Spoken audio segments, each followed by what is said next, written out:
Makaigan, buong pwersa pa rin ang unang hirit sa paghatid ng serbisyong totoo sa mga naapektuhan po ng Bagyong Uwan.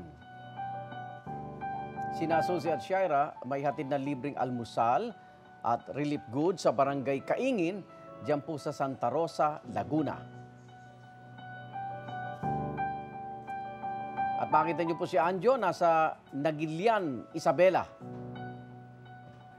At si Sian may serbisyong totoo rin sa mga residente ng Barangay Santa Lucia, Kalumpit, Bulacan.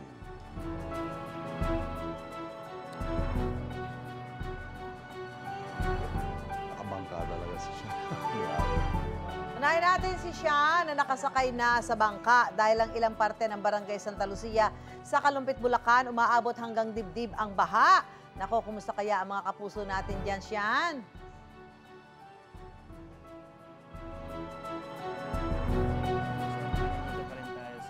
Santa Lucia dito sa Kalumpit, Bulacan. Siyempre, kasama pa natin sa Puso Foundation. Ito nga, actually, pabugso-bugso pa rin yung ulan. Kakatigil lang actually. Kaya ito, tuloy-tuloy pa rin yung pag-akyat ng level ng tubig dito. Kasi nga, catch basin sila dito ng tubig mula pa sa Nueva Ecija at iba pang mga probinsya. At katabi rin nila ang Pampanga River. Kaya naman pag high tide, talagang tumataas ang level ng tubig dito at binabaha dito. Kaya naman, kamustahin natin ang ilan sa mga kapuso nating kasama natin ngayon. So, katunayan, ilan lang to, ito mga nakikita nyo ngayon mga nasa likod ko, ilan lang to sa 700 na bahay na nalubog ng dahil sa baha. So that's almost 1,020 families that are affected. Kaya naman ito, and dito, ilan sa kanila nakaabang na sa atin. Kaya tara, puntahan natin sila, kamustahin natin.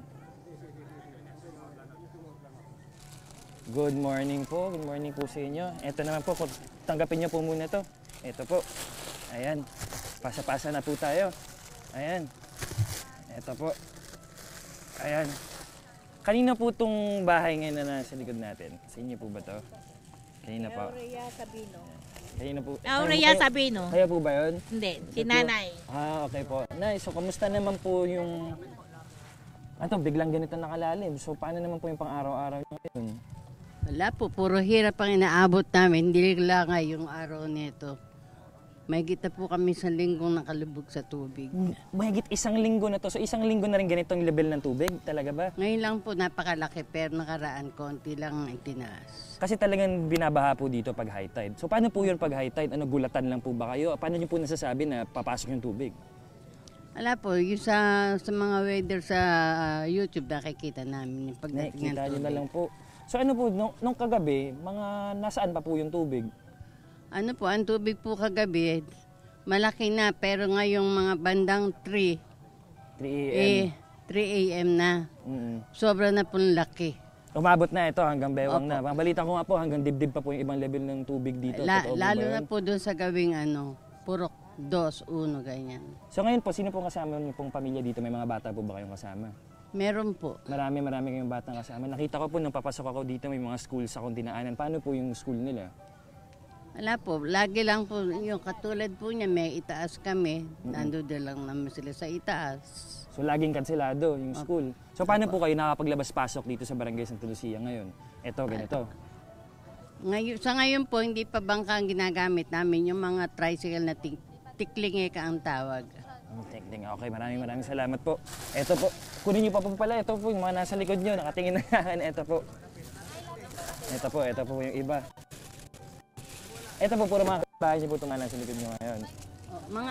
Ito po, mga manugang. Ito na.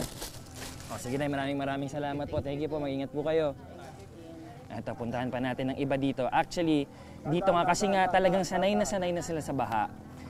Ang pangunahin nilang panghanap buhay dito dati, yung pagsasaka, dahil sa tubig na laging nandito, ang mga residente dito natuto na rin mangisda, yun na yung naging main source of income nila.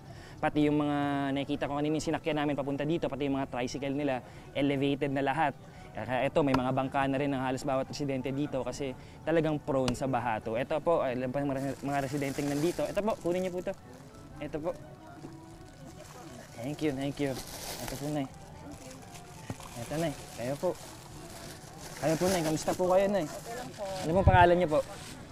Si Jocelyn Tigulo. Parang saya-saya niyo po, Ma'am Jocelyn. Siyempre po, nandito po kayo. Thank you so much po. Paano po, nabigyan niyo po kami. You're welcome po. Ito nga po, nagkwentuhan tayo kanina ni Jocelyn. Ako narinig ko na kagabi, parang nagulat na lang kayo sa level Opo. ng tubig ngayong umaga. Opo, Pakikwento sir. nga po ano ba nangyari kagabi. Kagabi po, nandito po kami. Nandito po kasi si Ma'am Corina Sanchez. Maraming nandito. Opo. Tapos po, nung umuwi po kami, gabi na po. Kanina pagbaba po namin ng madaling araw, may tubig na po yung sala po namin. Nagulat po kami. pagbalik nyo biglang sobrang lalim na. Opo. Sige po, Thank you po. maraming salamat po. Ingat po Opo, ha. thank you po, sir. Nako, tuloy-tuloy lang bibigay namin ng serbisyong totoo dito. Kaya naman kung gusto nyo rin magbigay ng tulong, ay open ng Kapuso Foundation for Donations. Sa morning show, kung saan laging una ka, unang hirit. Wait! Wait lang! Huwag mo muna i-close. Mag-subscribe ka na muna sa GMA Public Affairs YouTube channel para lagi kang una sa mga latest kwento at balita. I-follow mo na rin ang official social media pages ng Unang Hirit. Thank you! O sige na,